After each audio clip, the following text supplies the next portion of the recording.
move to present some brief words about the research that we conducted here at the law school with the support of FAPESP, São Paulo State Research Foundation. We have conducted research on fake news in elections in Brazil with Professor Celso Campilongo, Professor Marco Barros, Diana Saba, and Paula Ponce. And this topic of fake news regulation, as we all know, have become a trend topic this year.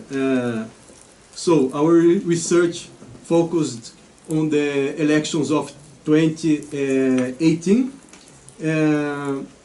but today we see the difficulty of approving a statute to regulate the fake news. So I want to say some brief words, also connecting the evidences that we got on this research with the news from today, from these months, and using also Luhmann's theory.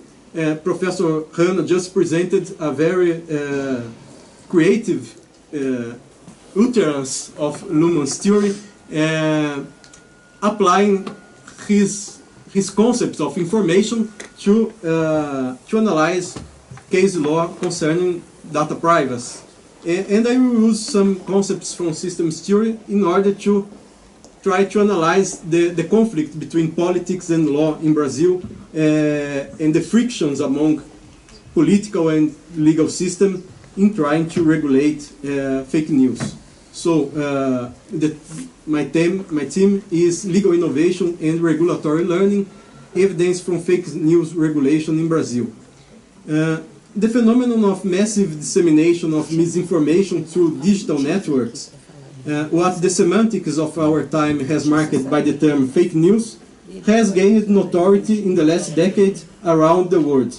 Political events that have highlighted this strategy, that has mobilized the functions and dysfunctions of digital platforms, include the scandal of personal data breaches on social networks by the company Cambridge Analytica, hired for campaigns favoring the election of Donald Trump in the United States in 2016.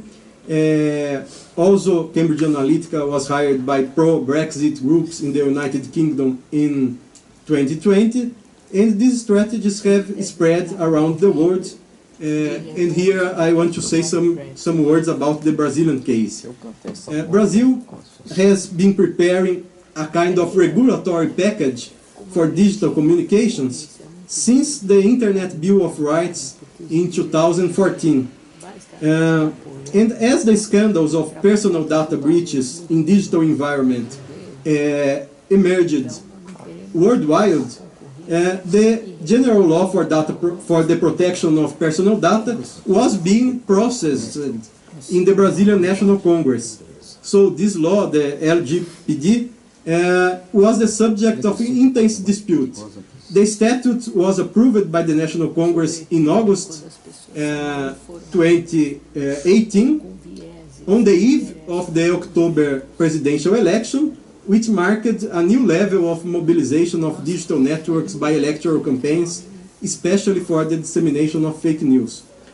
However, the president-elected, Bolsonaro, and his parliamentary bases were notorious beneficiaries of these strategies of orchestrated disinformation and misinformation. So political disputes postponed the start of the law's effectiveness to September 2020, so 2 years after the approval of this statute, and the administrative sanctions provided by the law only became enforceable in August 2021.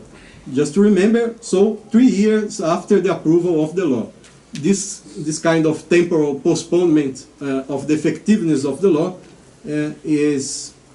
shows how it is a subject of political controversy. And the fake news draft bill that we are discussing today followed a similar course because it began to be analyzed after the 2018 elections and was approved by the Federal Senate in 2020. But the expectation of having it approved for the elections last year in 2022 was frustrated. And now, in the middle of 2023, the President of the House of Representatives, as we all know, still has not managed to get the approval to put the project to vote. He has not guaranteed a favorable quorum for the proposal that has been in debate for so many years in the legislative branch. And it is worth noting that some events began this year of 2023 with a strong presence of digital networks as environments for mobilization and expression of extremist discourses that overflowed the virtual world. This is the case of the terror, the invasion, and the vandalization of the main buildings of the Brazilian state in Brasilia during the 8th of January, and as well as this is the case of orchestrated attacks, violent attacks in school also this year. So this is the scenario in which fake news regulation is still being discussed by our parliament. And in light of this brief legislative history, it's important to point out to 4 regulatory strategies that can be identified from the interaction between these legislative initiatives and other regulatory arenas, the judicial branches and the parastatal, the private legal orders created by the digital platforms themselves.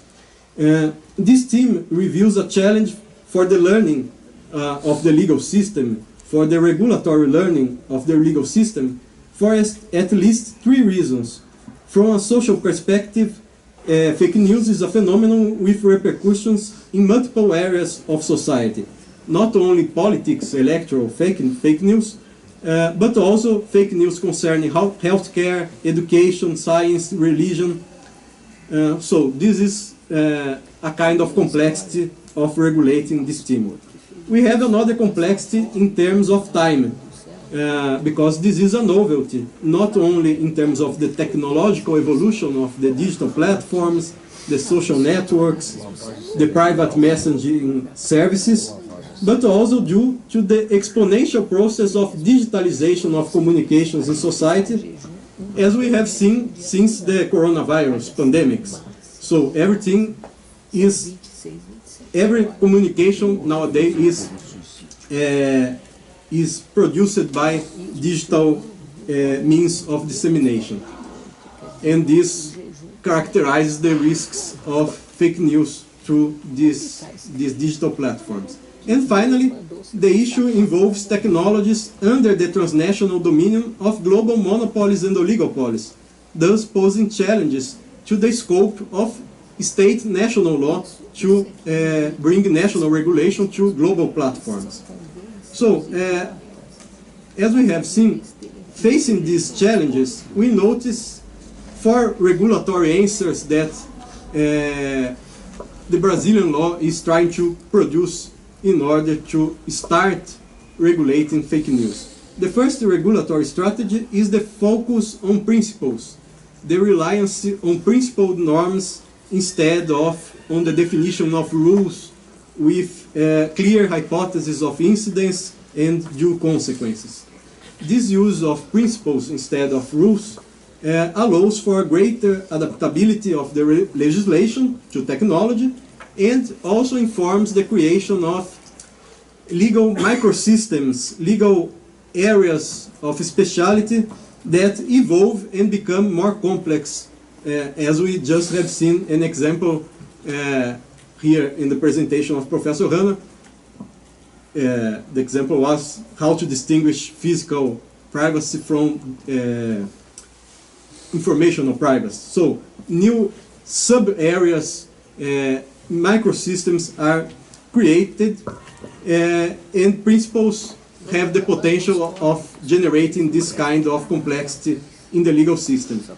But also, the indeterminacy generated by principles also produce uncertainty about which conducts are illegal, which sanctions are applicable, and when this will in fact be defined by legislation, by case law, by regulatory authorities.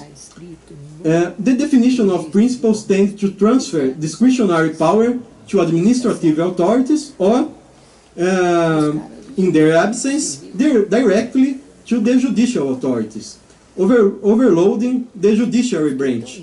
In the Brazilian case, the suits before the Supreme Federal Court and the Superior Electoral Court stand out in this respect. And this operational overload of courts occur whether in terms of their technical knowledge and the speed of response to the events that are occurring day to day, and also this is an overload concerning the judicial legitimacy to take decisions that are not backed by pre-programmed rules, by decisions sustained by the political branches. So if a judge decides a case having a clear base in law, in statutes, he has a lower need of legitimacy to decide that case. If he needs to decide some case not having a clear rule to apply, he's putting his political legitimacy in the front to be judged by the public in some respect. So this is the first regulatory strategy of dealing with this kind of theme, the use of principles. The second legislative strategy is what we could say cognitivization. That is, although law is reproduced especially by norms, normative expectations that are counterfactual norms which are reinforced by procedures and by sanctions, norms may gain a high factual density, a high dependence on evidentiary and proof issues, on matters of fact, of proof, and on expert knowledge. So in the regulation of digital communications, this expertise concerns highly changeable definition of information technology, which is dominated by experts and by global companies and also protected by their intellectual property. So it's difficult to the state to have, and to the judges to have access to the details, to the technical and technological details of each technology, of each digital platform. So there is an opening of the law, of the rules, of the ratio decidendi to the expert knowledge in IT. The third regulatory strategy is peripherization. What is peripherization? In terms of social systems theory, the legislative branch is at the core, at the center of the political system, because the legislative is the organization, is the branch of the state which takes collectively binding decisions. But at the same time, the legislative is at the periphery of the legal system, because it just produces general rules that will be applied, will be interpreted by courts. The courts have the last word to say about concrete case, so the judiciary branch is at the core, at the center of the legal system. Because the judiciary branch is constrained by the prohibition of non-liquid. So, in the absence of legal definitions, in the absence of well-defined rules on these topics, the judiciary awaits for the legislative definition of the types, of the concepts, what is fake news, for instance. But the legislative, which is at the core of the political system, which has the competence, the power, the duty to take collective binding decisions, also refers to the periphery of the political system, where it finds not only the political parties, but also the academics, the experts on information technology and on digital law, the social movements on internet, and on digital law, and also the interest groups, including the digital platforms lobbies. So in fact, many norms that are proposed after a process of hearing these kinds of agents on civil society. Not only the regulatory difficulty of the new technologies, but also the search of support outside the state mark this opening to civil society participation, to hearings of lawyers, of lobbies, of digital platforms representatives, and social movements in this theme, in this topic. And finally, the fourth regulatory strategy, besides using principles, besides using norms opened to questions, to matters of fact, besides referring to the knowledge from civil society, the fourth regulatory strategy of Brazilian law is identified with the term proceduralization. That is, state law moves to recognize the self-regulatory instances of digital platforms, but also to institutionalize an opening to these other sources of law, to the non-state orders, but also imposing some limits to self-regulation. Recognizing that digital platforms have developed their own instances of content moderation, either to solve problems with speed and technology, that is dominated by the digital platforms themselves, or by they develop these self-regulatory strategies to build a kind of shield against state intervention in those teams, in defining what is according the rules of that social media, for instance. The fake news draft bill in Brazil incorporated the concept of regulated self-regulation. So, recognizing that there is self-regulation, the idea was to create limits to regulate self-regulation. The initial idea was to create an independent digital communications regulatory agency or authority of mixed composition with representatives from the state, from digital platforms, from university, and from digital rights movements. And this kind of regulated self-regulation or co-regulation instance would be an important learning instance for law, capable of keeping up with technological evolution, with a more detailed regulatory evolution, more technically based, and more easily changeable than legislation. The idea was that the definition of rules was not meant to be made by legislation, but a long time by these independent regulatory agents. But now we have seen the recent controversy in the beginning of this year that prevented the construction of a consensus in favor of the approval of the fake news draft bill here in Brazil. And the version of the bill that was ready for voting removed the provision to create this independent regulatory agency with expertise and shielded from political and from economic pressures.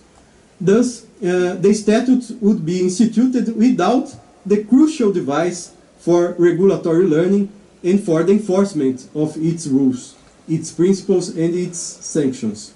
After all, such entity should be the articulating node of a network of regulatory and self-regulatory layers. At the same time, it would have a reinforced autonomy, unlike a mere body of the executive branch, like an organ subordinated to a state ministry. The creation of procedural and organizational norms allows the institutionalization of learning for new teams which law has not yet been able to discipline more thoroughly. Now, we can sustain the hypothesis that while this type of regulatory agency is not institutionalized, what we will see is what we have now. On the one side, conflicts among the political powers of national basis and democratic legitimation, the judicial branch, also nationally based and responsible for upholding the rule of law, and the global digital platforms which seek to escape the costs and risks of their profitable business. While there are no regulatory learning organizations and procedures, as in the current scenario, the issue of fake news will have to be dealt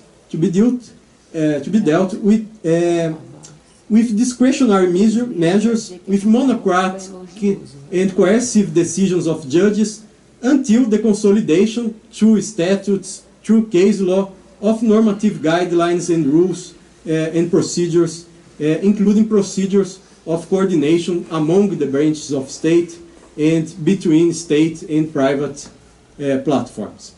On the one hand, in the political system, we see the proliferation of associations, and at the heart of the legislative branch, we observe the formation of different parliamentary benches, including a big tech bench. There is some deputies, some representatives that are directly pressured by the big techs. On the side of civil society and public opinion, there is a series of conflicting demands. The reactionary political group tries to despise the independent regulatory agency, pejoratively calling it the Ministry of Truth, and evoking the fear against censorship. On the other side, to curb the actions of fascist digital militias, some justices at the Supreme Federal Court defend equating the responsibilities of digital platforms to those of firms of mass media and advertising companies. On the other hand, established regulatory agencies such as the National Telecommunications Agency or the Internet Steering Committee fight to assume the functions related to the monitoring, supervision and punishment of fake news. Progressive groups try to impose identity politics agendas to define what can or cannot be said on digital platforms, and the creators and companies take the opportunity to reinforce their copyright protection agendas. Finally, we have some political and religious leaders that worry about the real effects of hate speech propagated by digital media. So there is a confused network of interests, of topics being discussed, and this is an explanation why we didn't get the approval, the voting of this project about fake news. While this tangle of lobbies and movements, interests and discourses orbited the discussion of the bill, some digital platforms promoted an intense campaign against the vote of the fake news bill, sending mass messages to their users, disseminating fear and concern about their freedom of expression in order to mask the platform's own concerns with costs and possible reduction of profit conditioned by the new regulatory mechanisms proposed. And the Federal Supreme Court itself, by determination of whom investigations on fake news and digital militias have been conducted for years, has determined the investigation of such platforms for fake news about fake news regulation. So we are at another level of fake news about the regulation of fake news. And taking advantage of the gain of preventing, at least temporarily, the formation of the necessary support to pass this statute, the parliamentary bench, supported by big technology companies, started to submit proposals for changes and amendments in the bill to reduce the margin of accountability of the big techs, and also to protect the parliamentarians in their posts against removal requests. On the other hand, the digital platforms themselves are moving towards accepting a multi-sector and co-regulation agency. in order to punish and to define the balance between the misuse of digital networks and the preservation of freedom of expression. Even if the bill is soon approved, we cannot expect the end of disputes, because we can still foresee an extensive and intense regulatory battle about the infra-statutory, the infra-legal definition of substantive organization and procedural rules. The function of the political center, the legislative power above all, would be to channel this dissent procedurally, ultimately managing to achieve the approval of an effective and efficient law. In the end, the legislative function implies defining legitimate objects and subjects of regulation and mobilizing the means, the rules, the sanctions, the procedures in order to have the fulfillment of the goals of this statute. But while the political system does not fulfill its function to take collectively binding decisions, the legal system is overburdened.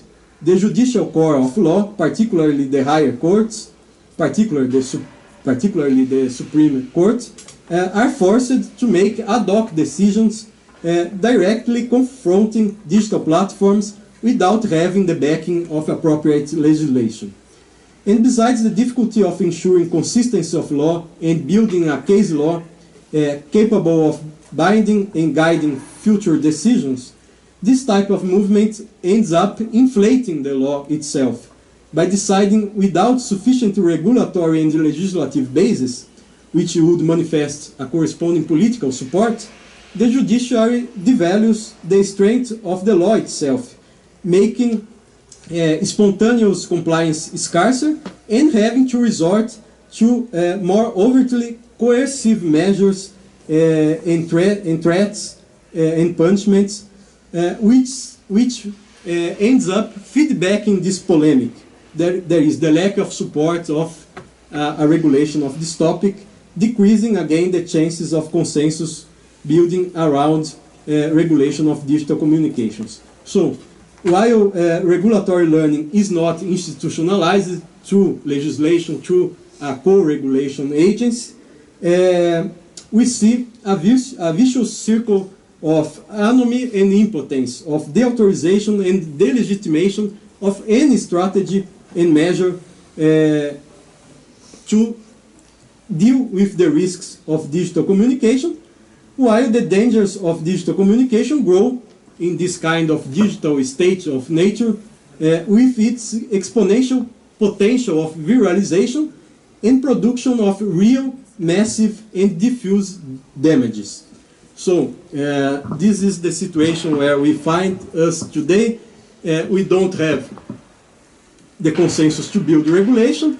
The judiciary is called to take ad hoc decisions, coercive decisions, and this kind of decisions ends up diminishing the support that would be needed to approve a legislation. So we are in a kind of vicious circle of delegitimizing any attempt to regulate this theme. These are some words about this research that we have conducted some years ago, trying to bring it to the contemporary days. We have published a book which is an open access book, which is called Fake News e Eleições, estudo sócio-jurídico sobre comunicação digital e regulação no Brasil. Então é um livro aberto que todos podem acessar.